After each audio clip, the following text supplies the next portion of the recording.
Apparently, Zohran Mamdani recently did an interview with Fox News, and there have been some very interesting clips that have surfaced from it.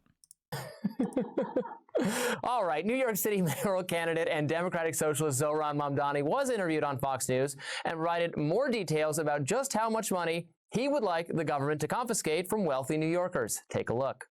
So a lot of individuals in this city pay more than 50% of their income in taxes.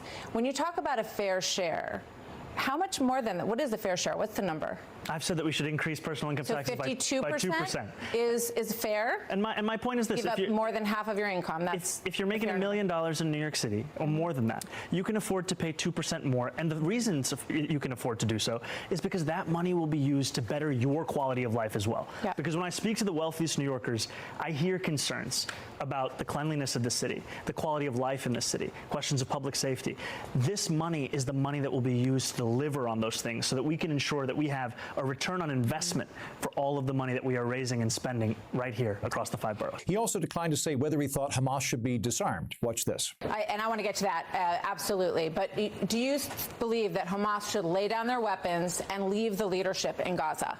I believe that any future here in New York City is one that we have to make sure that's affordable for all. And as it pertains to Israel and Palestine, that we have to ensure that there is peace. And that is the future that we have to fight for. But you won't say that Hamas should lay down their arms and give up leadership in Gaza. I don't really have opinions about the future of Hamas and Israel beyond the question of justice and safety and the fact that anything has to abide by international law. And that applies to Hamas, that applies to the Israeli military, applies to anyone you could ask me about. Okay.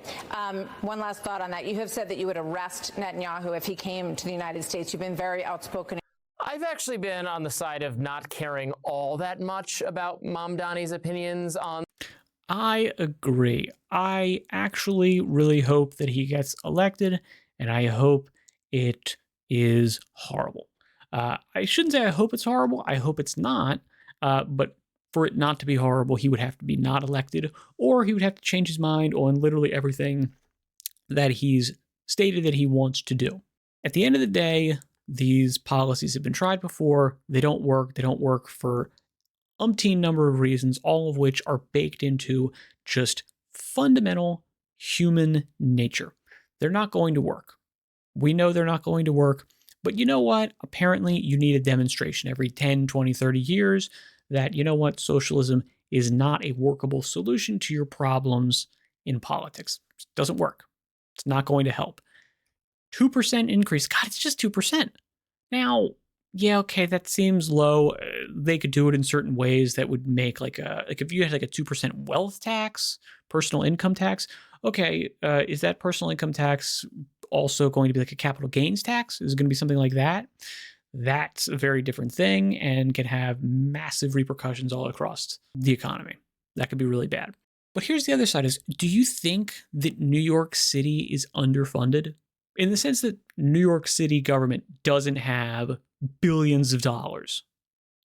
And with billions of dollars, they're not able to keep shit off the street. They're not able to make it so that it's not a crime-ridden hellhole. Do you actually think that's the case? Because, again, it's not like you didn't have in the last, 25, 30 years, an example of exactly this is the thing that you need to do to make your city more livable. Under Rudy Giuliani, people love to hate on him. He transformed the city. I mean, he actually did. Okay, this is the same city we're talking about. He had tough on crime policies. He had policies that I don't think Zohran Mamdani wants to deal with, wants to do, but they are the things that were actually effective in combating crime, in making the city more livable. And I'm pretty sure one of the main things that Giuliani did was not massively raise taxes. I could be wrong. Please correct me if I'm wrong. Let me know down in the comments. Am I wrong? How much did Rudy Giuliani raise taxes in New York City? I could absolutely be wrong, but I'm pretty sure he didn't. So do you think that a small increase in operating budget for the city of New York is actually going to allow them to combat any of these issues?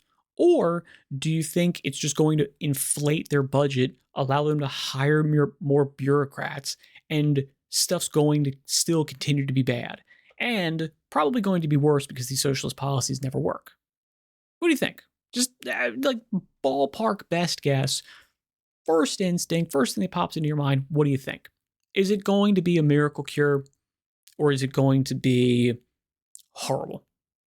I think horrible. In the Middle East, he's running to be the mayor of New York. I care much more about the awful socialism that we'll discuss in a moment.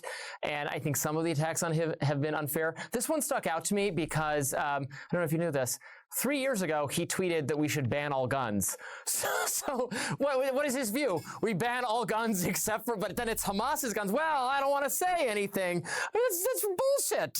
How hard is it to say, yes, Hamas should be disarmed, and I don't like Israel, and I don't like what they're doing, and blah, blah, blah, and so on and so forth. Hamas is a radical terrorist group that killed a bunch of people, and in an ideal world, Which is really weird. I mean, the fact that he's not saying, that, going like, yeah, they're a terrorist organization. They should be disarmed. Also, I hate what Israel's doing, and I think they're going way overboard, and they're doing horrible stuff. The fact that you have to couch your language that much in terms of Hamas means that probably a lot of people that would ostensibly be voting for you actually are like, yeah, Hamas is awesome. You've got a lot of Hassan Piker people in your constituent base. That's crazy. It's absolutely insane. we would not want them armed. I don't know what's so hard about that to say. Again, I'm like, apparently he's got either super principled beliefs that actually Hamas is okay. He actually, thinks that what they're doing is good. Or he knows that a huge amount of the people who would be voting for him think that that's true. Think that Hamas is awesome.